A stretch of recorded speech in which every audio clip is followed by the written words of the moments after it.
My colleague in the UK referred a woman to me from the States, and she came here for 2 days. And because she was here for 2 days, I had to put everything, all the sessions, into one 2-day segment. So I just saw her for 2 full days, and what we did was get through the whole process, and she had an amazing recovery. Really fantastic results in those 2 days. Whereas clients that I'd seen locally for eating disorders like bulimia, I had scheduled them 8 sessions over 8 weeks or 8 months even. But by the time they would get back to see me for the next session, they were already back into it, because each session was only, you know, an hour and a bit. And so they would fall back. And I couldn't actually get deep into the uniqueness of her specific disorder. Bulimia looks like it's just this umbrella that everybody's in, but every woman who uses bulimia uses it for a different reason, okay? And so I need to get to the meat of that. And the thing that happens with a bulimic that's using it quite intensely is they get very fuzzy-brained. They can't remember things. Their short-term memory is lost completely. And this is essentially because they've propelled themselves into a starvation mode. And that starvation mode is really driving that fuzzy-mindedness. And so by the time I did the first session and into the second session, they're right back in that fuzzy brain. Out of that client coming from the States and me working with her for 2 days and watching the incredible results, like the woman literally came to life again before my very eyes. It was like all the stuff fell away, and she started to gain more confidence in herself, and she let go of the addictive sugars and this kind of thing. Out of that came some of my research into candida and the candida overgrowth and how that drives the addiction and creates some of that fuzzy brain stuff. So over time, I began to see that my best result with women was to see them for a minimum of 3 consecutive days. They're with me from 9 in the morning until 5 at night, and I teach them all about food all the way through every day. They're trying the different types of foods that I'm suggesting, high in protein, eating protein first, eating small meals 6 times a day, and they'll do this with me for the 3 days. Well, by the time the second morning is around, they've already woken up from what has held them captive. And it's just so powerful. What I now start to ask the women to do is to refrain from binging and purging, if they can, for a week before.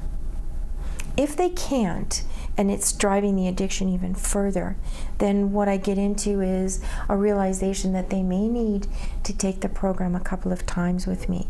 That means we'll do the first 3 days intervention, and I'll see them in maybe 6 months and do it again.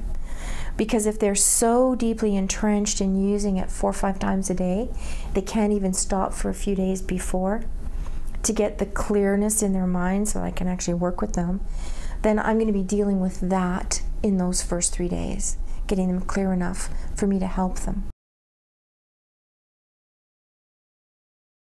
Anybody that's in an addictive relationship with a substance, and they're using food as their substance, which is legal, and so they use food as the substance to drive the release of those chemicals. You and I both know they're going to get a spike that's off the rails, and one girl told me it was as good as taking cocaine the first time she tried cocaine. They're using that high, and it's spiraling their chemistry way out of whack, and then it drops right off. So you can imagine what they're going through is the upward spiral and then the downward into depression. Now the depression is shortly following thereafter. Starts with guilt, the negative self-talk starts again, the feelings are coming back, and now they're starting to regret what they've done. A lot of the girls shared with me they stole the food. Whether they have it attached to a mother-daughter issue or a father-daughter issue or a relationship issue, it doesn't matter. They're the ones that are taking it through this. And the hit has the negative side of it. They go into very deep depressive states. Hypnosis is really bypassing the critical brain and allowing us to access that deep unconscious, which really represents about 90% of us. While the conscious mind, the critical mind, is running thought patterns and behaviors, but it's really only about 5% of who we really are. So what we're doing is really accessing the whole of the person. Well, I'm utilizing NLP for one thing, neuro-linguistic programming. I'm working with their representational systems in an extensive way. I need to take this right down to its minute fraction of its start point, because if I don't go to the deepest levels with their representational systems, we're not going to get it. So I spend a lot of time in the rep systems and how they formulate images and pictures. Like you and I might have a fleeting thought of what we're going to have for lunch, right?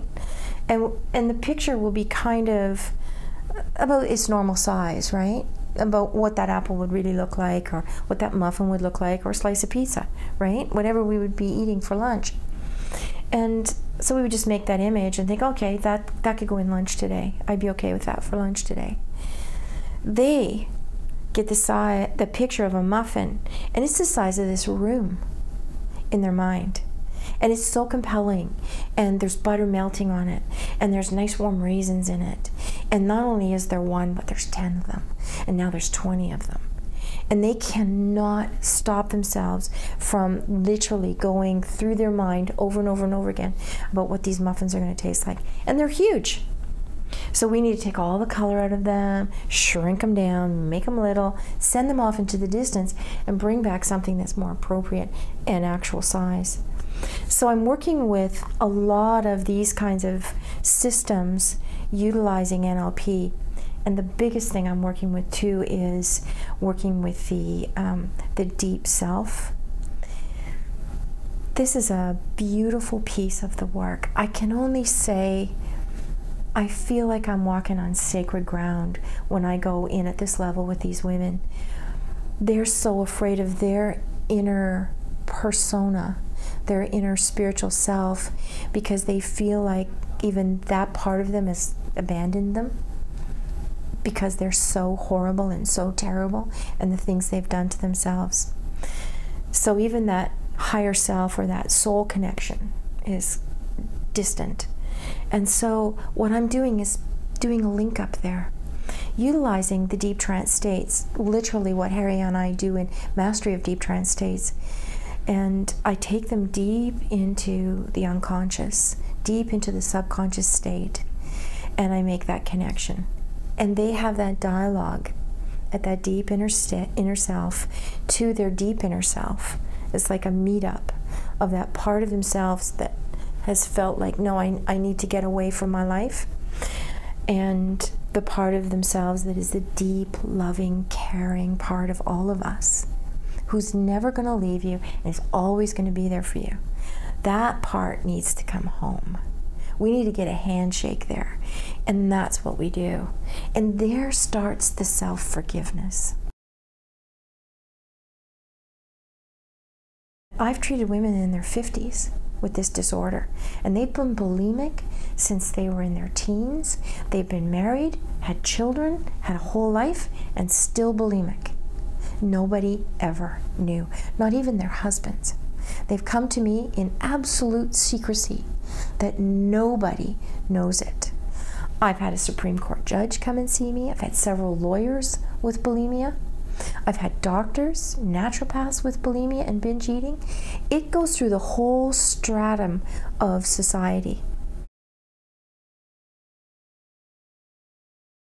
Well, it's interesting. I ask every woman who comes to see me where she first learned how to do bulimia.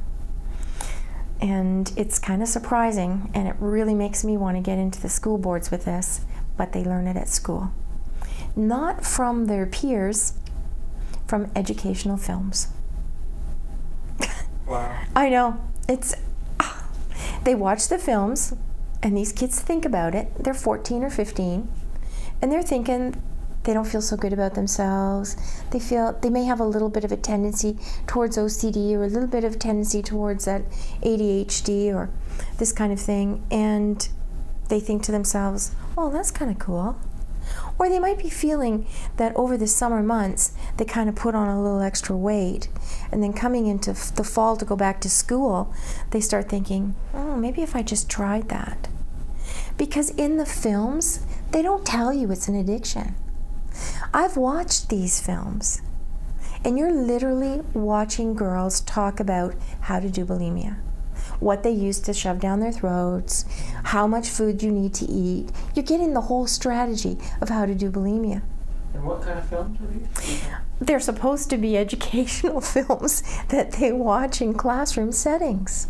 To help them prevent Not do it, yeah. Not do it. And they're showing them how to do it. Wow. Every one of the women I've worked with has learned about it in school.